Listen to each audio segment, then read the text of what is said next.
Un bout de Bretagne, en plein cœur de Paris, dans le 16e arrondissement. Ce bâtiment est orné de 2 sculptures, des Bretonnes originaires de Ploaré d'Audierne. C'est l'atelier du Finistérien René Kilivic, construit en 1925.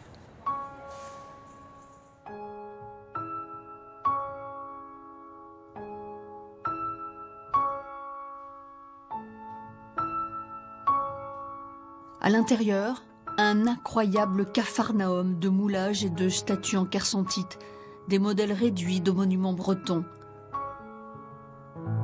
Il a travaillé ici jusqu'à sa mort en 1969. Il avait 89 ans.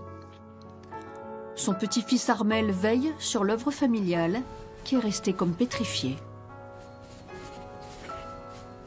C'est ici que se rassemble le plus de sa production, celle qu'il a pu conserver, soit parce que ça n'a pas été vendu, etc. Donc c'est en résumé de toute son existence artistique, avec quand même des pièces d'importance et qui marquent bien son attachement à la Bretagne et à la figuration de l'esprit breton.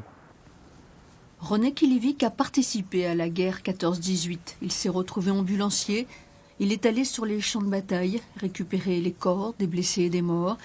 Des images qu'il va garder, comme ce calendrier qu'il a punaisé derrière cette porte.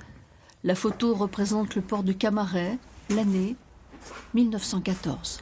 C'est un calendrier qui m'a toujours étonné, parce que je l'ai toujours vu à cet endroit-là. Il n'a jamais bougé, donc voilà, ça fait... Qu'est-ce qui y a marqué ? La guerre, la pauvre guerre. René Kilivic, soldat de 2e classe. Oui. Donc effectivement, on peut effectivement dire que cette appellation de guerre, de pauvre guerre, n'enrichit pas celui qui y participe. À son retour de la guerre, René Kilivic va reprendre son métier de sculpteur. Les commandes de monuments aux morts affluent. Même les plus petites communes veulent célébrer ceux qui se sont sacrifiés.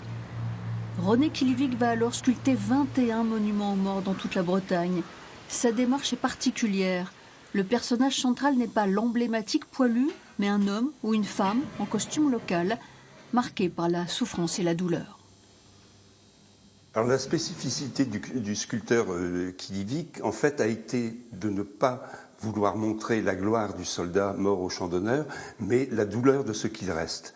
Et donc, c'est le cas, par exemple, de ces 2 monuments aux morts, celui de Plozévet et celui de Fouesnant, et pour lesquels, en fait, il demandait au maire de la commune de lui présenter le personnage qui avait le plus souffert dans son village de la guerre, et c'est ce personnage-là qui servait de modèle à la création de ces monuments.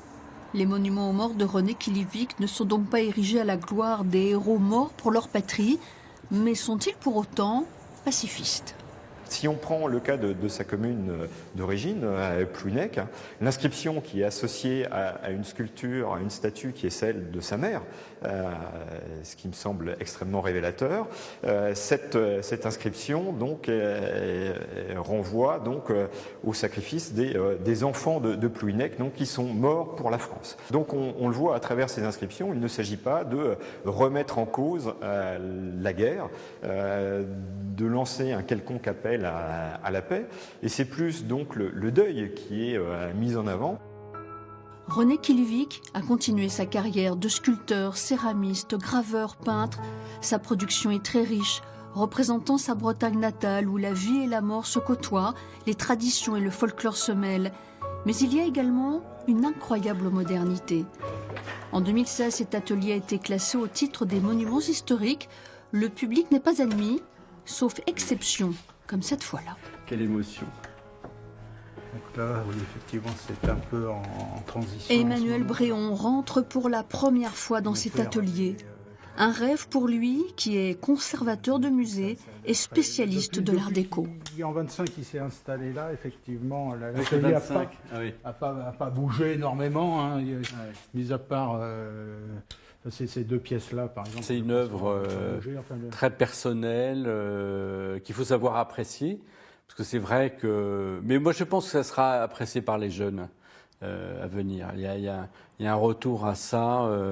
On en a un peu assez des, j'allais être méchant, mais des tulipes, des tulipes en plastoc, de gens qui sont des traders, quoi. Vous voyez. Je suis pas dans l'air du temps là, mais je pense que la vraie sculpture, la sculpture en taille directe, et puis avec cette qualité qu'a Kilivík de travail, restera forcément. Árbel Kilivík souhaite ouvrir cet atelier au grand public. Il espère ainsi que l'œuvre de son grand-père soit reconnue au-delà de ces monuments funéraires de la Grande Guerre.